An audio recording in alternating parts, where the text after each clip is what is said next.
Okay, so yesterday I showed me putting I think, the wheels on this cart, and I added 4 bolts to each wheel, of course. Good solid steel bolts. Twisted it over onto the wheels. Now I'm putting the lid on. It's an electron microscope. It's JOEL type. That I took apart, and a good part of it is up here. Made it into a weird steering station. See, I'm crazy, right? My hands are black. That's pulling on the chain there as I slowly lower the lid onto the top. So I got a cover. That's pretty heavy. It was behind shelving, and I had to use not this unit, but a come along to pull it out and around the corner, and then slid it up to here. Then judge where I should put the pulling system on it, and straps, that is, and then add a couple of pieces on the side that doesn't slip or anything, like those are vice grips. So slowly lower down on top.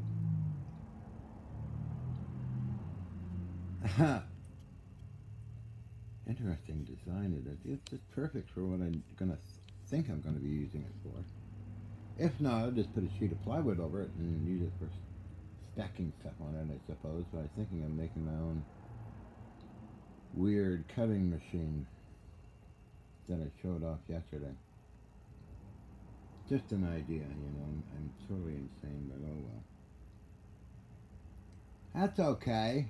But I learned all this stuff years ago, especially on the warships. It came in handy for 5 years using those kind of chain blocks and other things to lift heavy cannon parts and radio gear off. So I'm having my adventures today, I suppose. Like some of these radios are about 300 pounds, right? And strap them properly and then lift them properly with a come along or a chain block. Or cannon parts. I guess they're all in there. Some of them are pretty heavy. Barrels and that kind of stuff. I found this 3-inch 70 dual mounted auto cannons that are water cooled. They were a hilarious 71,000 moving parts, I was told or saw that. So I keep busy in my weird world of having fun.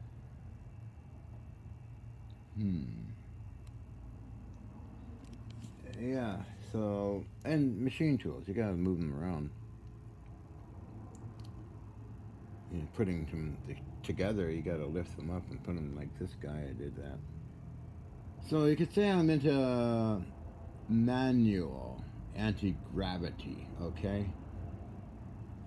That's be the title of the video. Manual anti-gravity is a good one. Oh, I guess so. It'd be so cool I could make everything weightless. If I could move it properly, but that's a long ways away, I'm sure. Anyway. What's the heaviest thing we ever did of the Hutchison effect stuff? Hand-drawn plow was pushed over. It was pushed over, but I don't know if it levitated. It just made a huge crashing sound. Something in the apartment started to shake. That was actually filmed. Did I upload that to public demonstrations? I don't know. I have a bunch of other public demonstrations on Nancy's hard drive. I've got to upload those sometime too.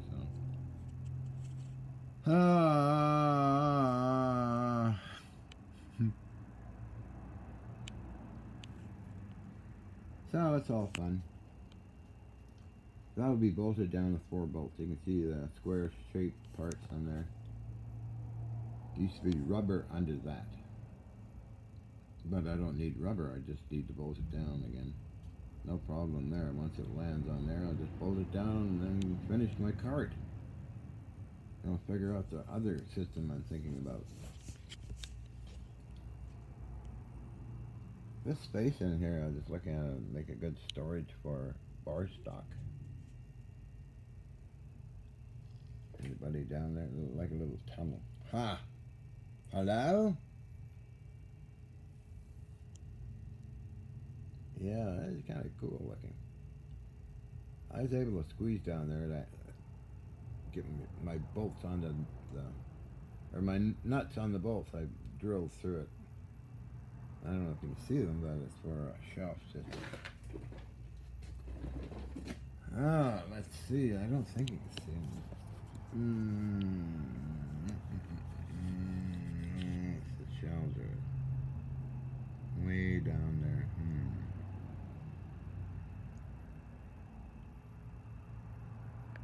What else is in there?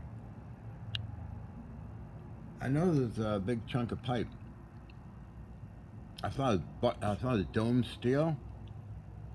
I was fooled into thinking it was dome steel. No, it's got a seam inside of the pipe.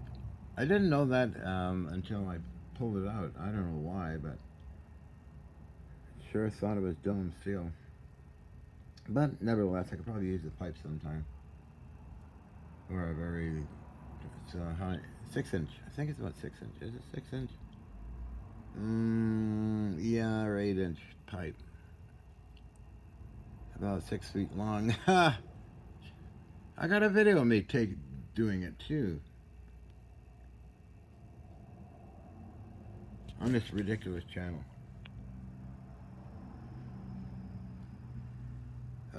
What else I've done?